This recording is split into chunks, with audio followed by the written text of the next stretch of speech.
on YouTube. This is Stash, the Polish-American vlogger in the Polish-American vlogger capacity tonight.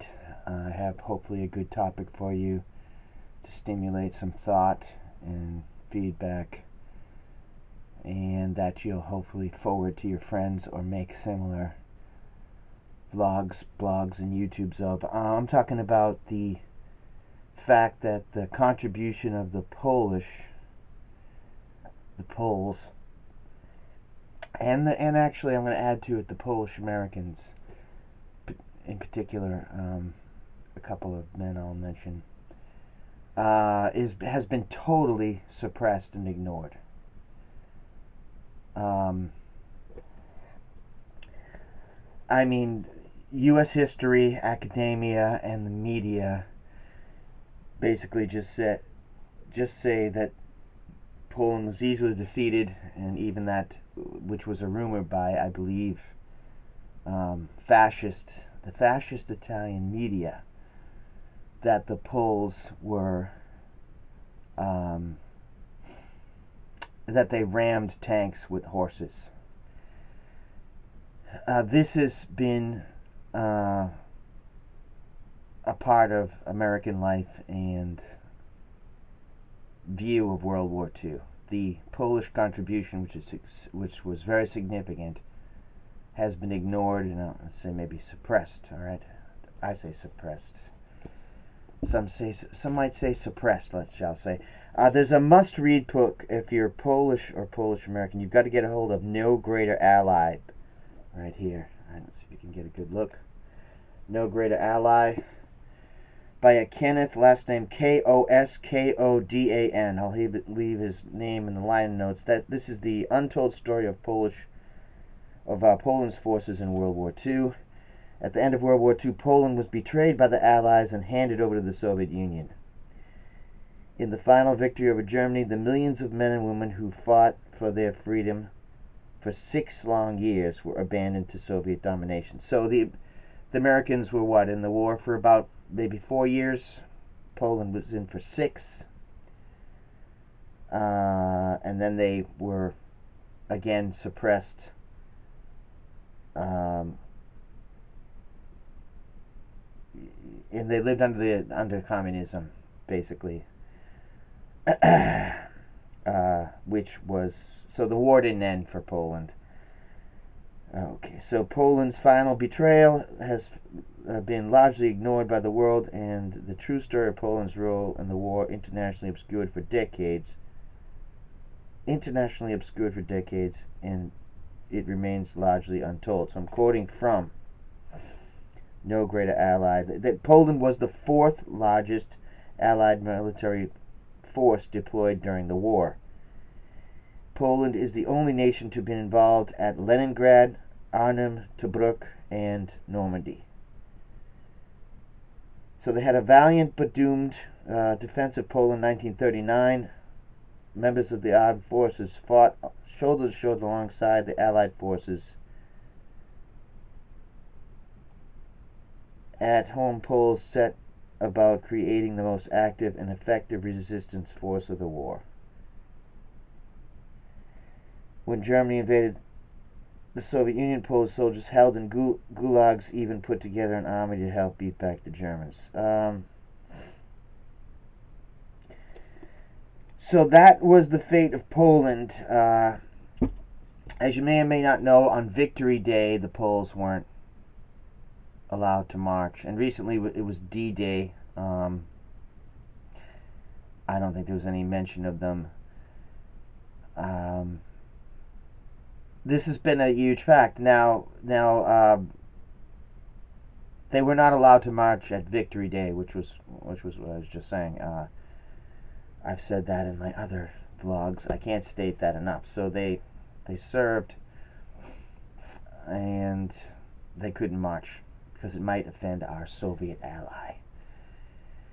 So for the United States, Poland is, a sore spot in World War II, basically, and for the Allies.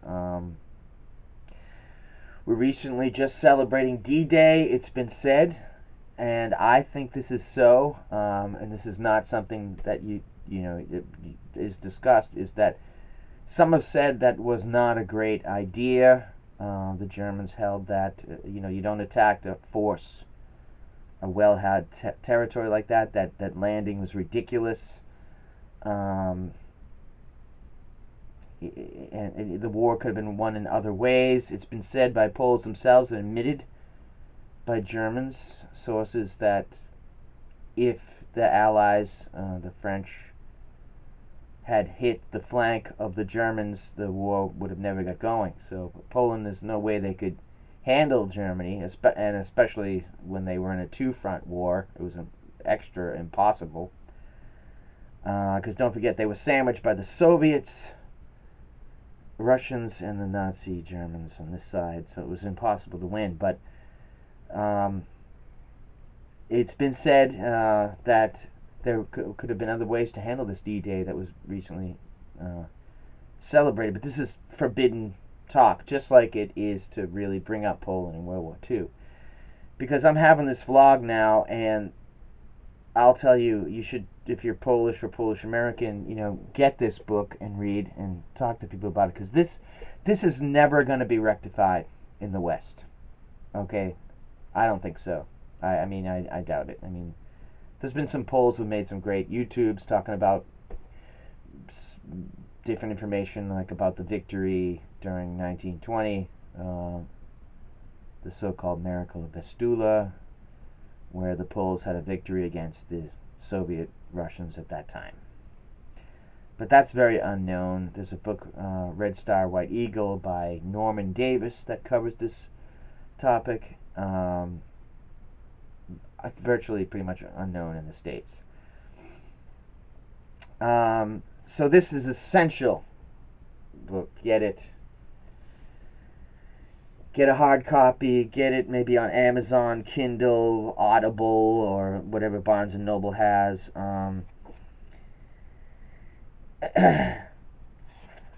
Now, what this book goes into is that they were under the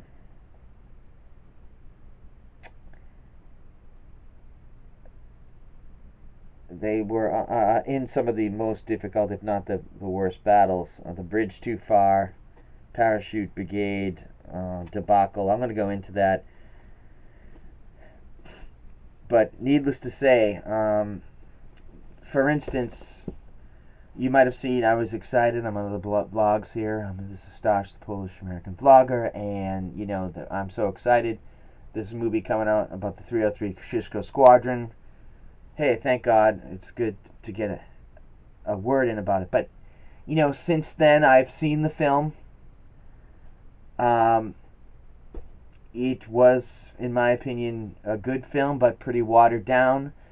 The energy of the movie went to the beautiful heroine star in it, the British RAF radar tracking person who... a lot of the emotional energy that story goes to her getting choked and beat up by an RAF guy. It was, there was a lot of stunning side stories with the Game of Thrones guy.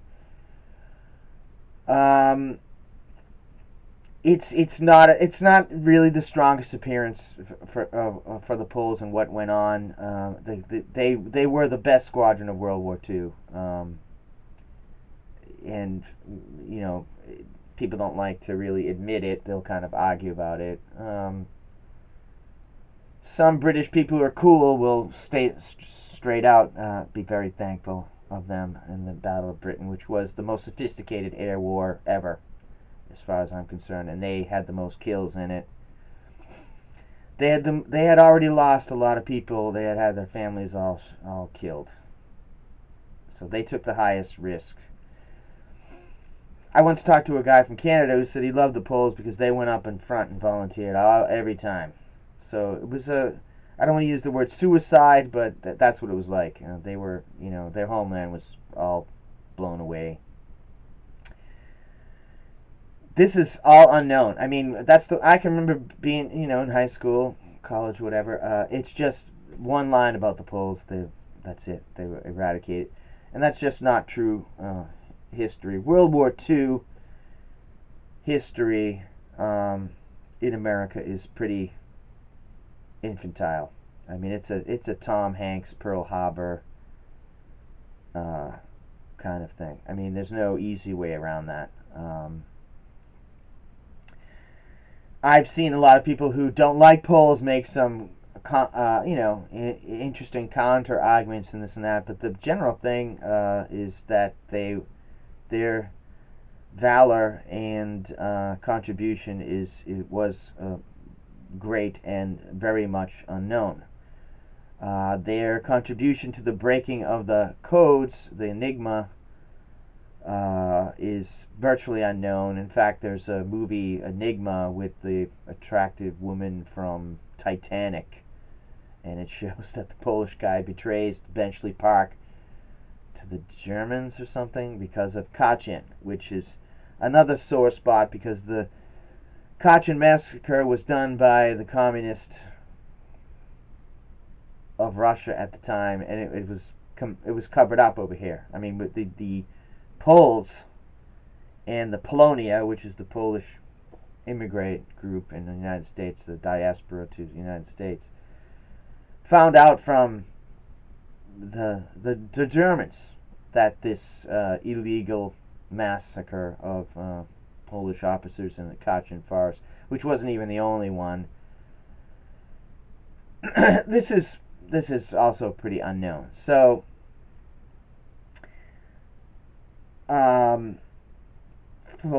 Poles are a big for the Slavic group, but they're small for a European ethnic group in the United States. So, which brings me to my next point: there has been, and people of Irish American descent might get sore about this, but there's been a controversy of Audie Murphy to Colonel Matt Irvine, who had the most medals. Of course, I'm going to say it's Irvine. What do you want me to say? Okay, I'm a Polish guy. Okay, so there you go. Let's just say if Murphy had the most, it's never mentioned that, let's say, Irvine is the second most medals, right? So, if you're Irish American, you're watching this, hey, he's gonna say something bad about Audie, I'm gonna get pissed. I'm gonna challenge this guy, whatever. Please, let's just say, all right, Murphy, it is, and they say they're both now in the Wikipedia listed as highly decorated, so it's under dispute. I've seen guys pushing for Audie Murphy saying some terrible things about Irvine, that he did this and that, and he lobbied for his medal. It's ridiculous because he's virtually unknown. So this comes kind of grandstanding about Murphy, who's a great hero himself. I'm not saying that he isn't. He was really handsome. He was in that way invaluable to the war effort, that he was a movie star. He's really handsome. He'd done some heroic stuff. There's no question. But there's no recognition of any significance of Colonel Matt Irvine, who was a much higher rank than Murphy. He was a boxing instructor. He didn't have any PTSD, and he, by his bearing and just the look of him, he looks like a much hotter man, if you want me to say it, okay?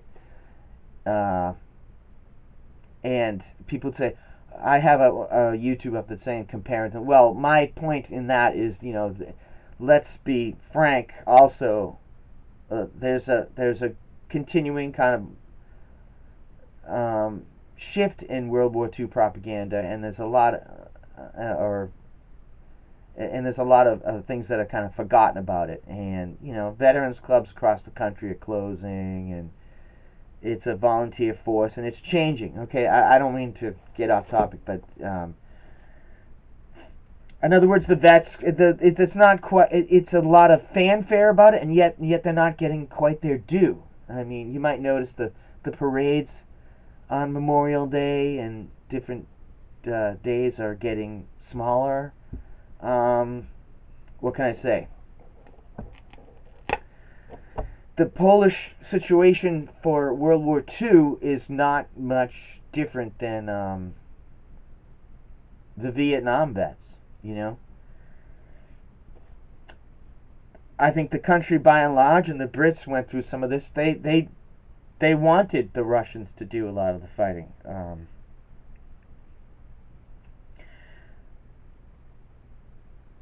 Am I being anti-American by saying the reality that the Russians did the worst of the fighting in World War II? Okay, there's no getting around that, and under them was the Poles. You could almost look upon World War II as a Slavic bloodfest. Per capita, Poland lost the most.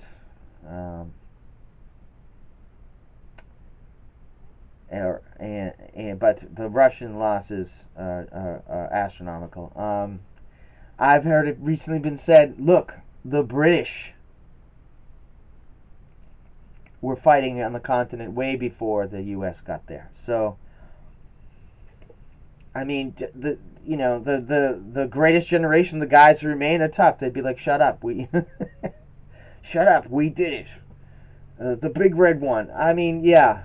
And my questioning D-Day is probably akin to some kind of heresy or whatever. But I've heard it before, and it seemed crazy to me. So I'm kind of lumping that in. The reason why I brought that up is it plays into my topic of this ignoring the polls, because you have to address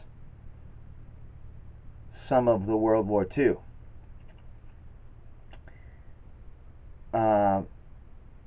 The History Channel, is, to the best of my knowledge, there's nothing on Colonel Matt Irvine. There's not much on the Army Krajowa. Poland is forgotten in World War II. The author of this book goes over that, and I'm going to be lecturing on this again. Am I some sort of heretic? Am I getting into a fight with Irish Americans? I would like that to happen. If you're Irish, get pissed at me. Get on here and say some rude comments, because I would like you to bring up the discussion so that our Polish American hero is not completely forgotten. I don't think people from Poland know who Matt Irvine is. I don't think Poles in the United States are cognizant of the fact of the huge contribution of Poland to World War II as a whole. I think that now Americans think that the breaking of the Enigma code was done solely by Mr. Alan Turing, and that's it. When in fact the Polish code breakers were involved deeply. So when Colonel Matt Irvine, people have implied that he'd lobbied for metal. There's nothing on. There's like independent books like this one. What is this? This looks like it's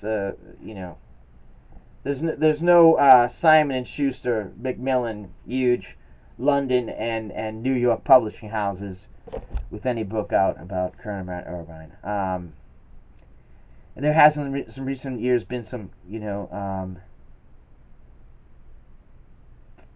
decent books about the 303 Kosciuszko Squadron. I think, off the top of my head, those few men might have been allowed to go to Victory Day, and they turned it down because they were disgusted that their comrades couldn't march.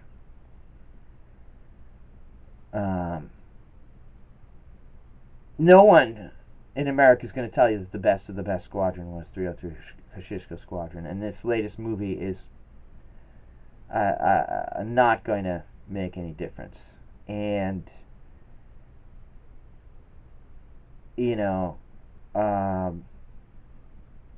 I've checked it out. The post office was nice. I just said, what about a stamp for Matt Irvine or whatever? And I think Gobretsky, who's my next topic, the pilot who's gotten some recognition. There's Walt Disney stamps. There's Pluto and I think in Minnie and Donald Duck and all that, and there's no Matt Irvine stamp. And so if you're looking for a hero, if you're a Polish American, who have you got? I mean, are they diminished? Are the founding fathers over here kind of being slighted? And the role of Kosciuszko and Pulaski in the Revolutionary War has that been diminished? I think so.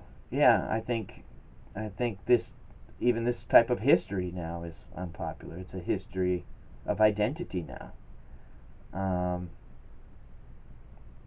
And in this day and age of identity politics, and political correctness, there's no talk about what I'm talking about, which is Polish Polish American contribution to victory in World War II. Of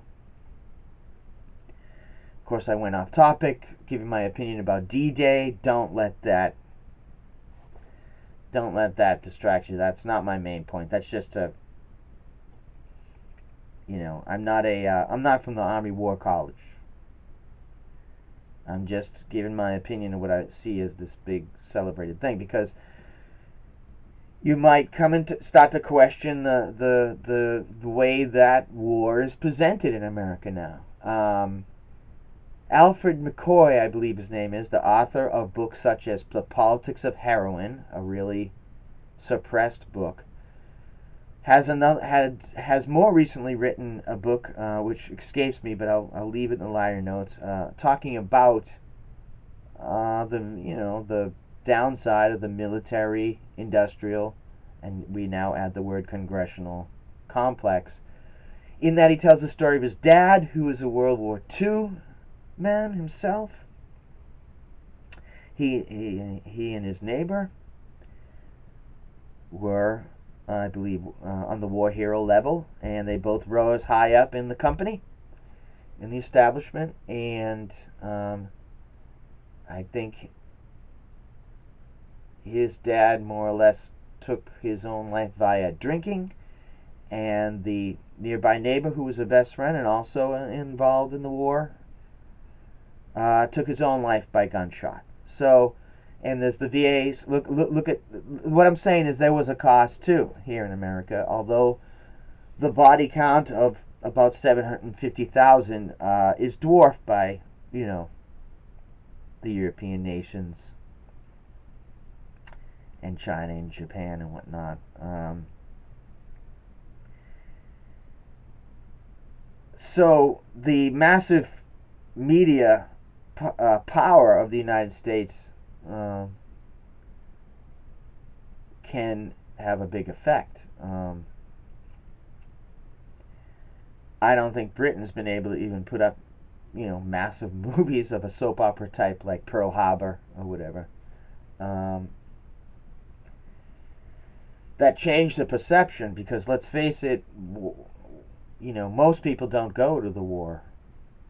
Most people now with the volunteer military aren't even involved. So, like it or not, they get their view of these things from movies. And that was another vlog I did about Hollywood's war in Poland, which talked about how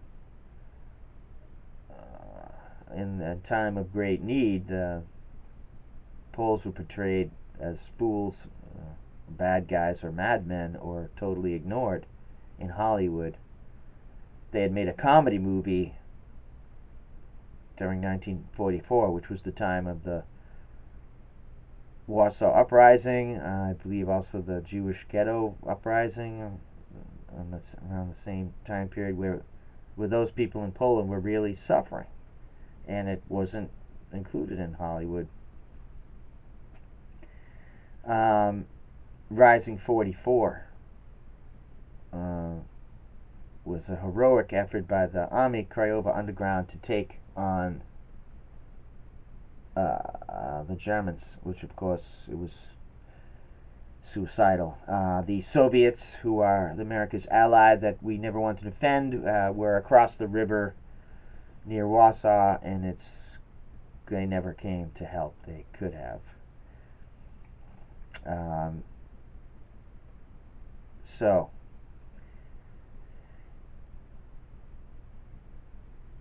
it's a tough pill to swallow. Now, also there hasn't been much of fanfare about the top scoring pilot in the European theater. Was a man named Francis Stanley Gabretsky, Gabby, better known as Gabby, with the most kills there.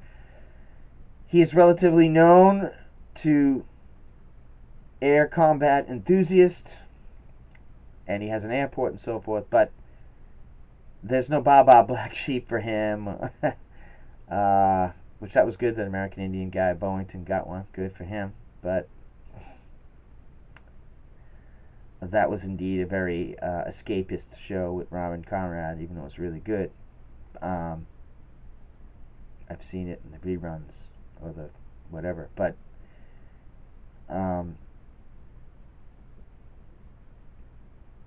yeah, Francis Gabretsky is unknown as relatively. I think the Postmaster General said he was featured on a shared stamp. So I have a couple of things. Get out. And like I mentioned, probably people watching this are going to get sore. I'm talking about Audie Murphy is excellent and a war hero. And let's be frank, I'm trying to cause trouble, so people talk about Irvine, but I'd say he's sort of getting forgotten as well. But the politics of these medals and stuff, I think the real military, down to the detail at Arlington Cemetery, gives credit where credit is due. And in this volunteer force, they're a good band of brothers. I don't know if they have been presented the questions that I'm asking or the stuff that I'm talking about. So, is it unpatriotic to question D-Day in Hollywood movies? I don't know. I think it's the other way around. I think part of patriotism is not to blindly just go at it. I think things have to be rehashed and remembered. Again, I will say this again and again: the Polish contribution, as being the largest exile force, has been ignored. What also might be forgotten is their leader of their underground government died mysteriously in a plane crash. General Sikorsky, his plane went down. Information about this is hard to dig up, and it's not exactly brought up. Again, going back to World War II history, it's the Poles were so stupid that they attacked the German tanks with horses. That's the reoccurring, and that they were easy. If you get a hold of books from the German point of view, they'll tell you that the Poles were no pushover, and they made the Germans pay. This is unknown. I mean, and it has been said, and I think it was written by Goebbels himself, that if their flank had been hit by France at a certain time,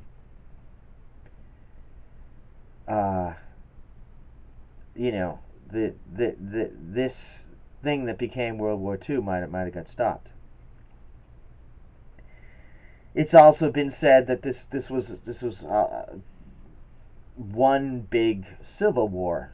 So, I think even your standard acceptable historical sources are saying that the Versailles sanctions against Germany were too strong. That it almost ensured that there'd be a part two to the massive civil war. And war over there is different in the States. In the States, it was sending your troops someplace else. It's a far different ball game when the fighting is going on your soil. The United States hasn't tasted that since the Civil War here. There's no comparison. I don't want to use the word adventure, but that's what it was. You send your men to fight D-Day. It's a horror. You want your sons and husbands to come home, but it's nothing to when you are getting shot at, when you're getting bombed. And the fighting is going on there. And they, of course, were in the worst spot, being sandwiched in between Soviet Russia and Nazi Germany. So I've gone over a lot of stuff. Lack of pull, lack of political clout. I'm going to say that I haven't been impressed by the Polish American Congress or any of them within the United States. Whatever the consequences to me are, I don't know. I don't think they were going to call and make me president, but we have not done. The Polonia has been dreadfully unsuccessful politically in the United States. And us as a group is rapidly declining in numbers.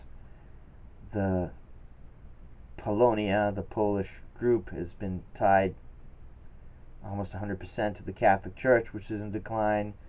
I'm hearing about cathedrals and things closing in Chicago, Philadelphia, churches going. We as a group have not been that successful, and that has to be something that maybe needs to be discussed. So if you're a young person and are so inclined, hit me up on this YouTube or make your own YouTubes. Get on social media. I think in Poland, in the old country, they've taken up the fight over there to make their voice known on some issues that are pretty unpopular with the globalist, with the United States and so forth. As a result of this being ignored, say for instance this movie, it was called Hurricane, about the 303 Kosciuszko Squadron. Now it's been changed to Men of Honor. Look on your social media platforms, on your Amazon, on your YouTube.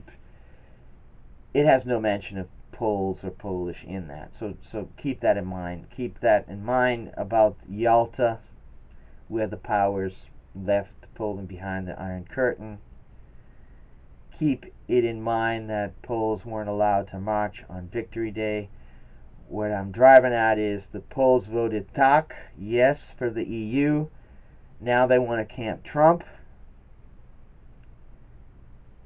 More American troops on your soil. Let me know what you think in the liner notes. This is for another time. But again, no greater ally. Get this book. I'll be recommending yet more books. Otherwise, this has to stop happening. I don't think that the Polish Americans should remain completely silent about this issue. Let me know what you think. This should be my first pre-scheduled vlog, so I don't know if anybody cares. But think about some of the stuff I've said.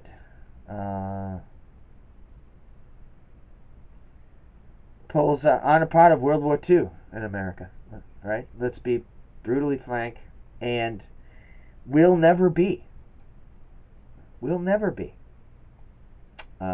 If it was going to happen, if if there was some additional information about it. It's been authors like this guy who's written No Greater Ally, last name Koskodan, Mr. Kenneth Koskodan. I hope I'm saying his name right. I don't think I am, but that's the spelling. I'll leave it in the liner notes. I'll have a picture up. And let me know what you think of this vlog. Is it just a bunch of, am I being too negative? I think I'm being actually a little bit overly positive with this vlog. The hero we nearly forgot, Colonel Matt Urban, Stanley Francis Gabreski. Tell your friends about all this stuff. Part 2 of this one with more information in the guts of what took place for Poland in World War II. I'm going to vlog about it if I get a few hits. Likes and thumbs up. Alright, hey, dobranoc, dzień dobry, wherever you are. God bless everybody. Again, I love Audie Murphy. I know you guys listen to this probably saying. It's just that my Irish brothers should keep in mind there was also Colonel Matt Urban was in the war. Alright, God bless you. Give me the word. Ciao.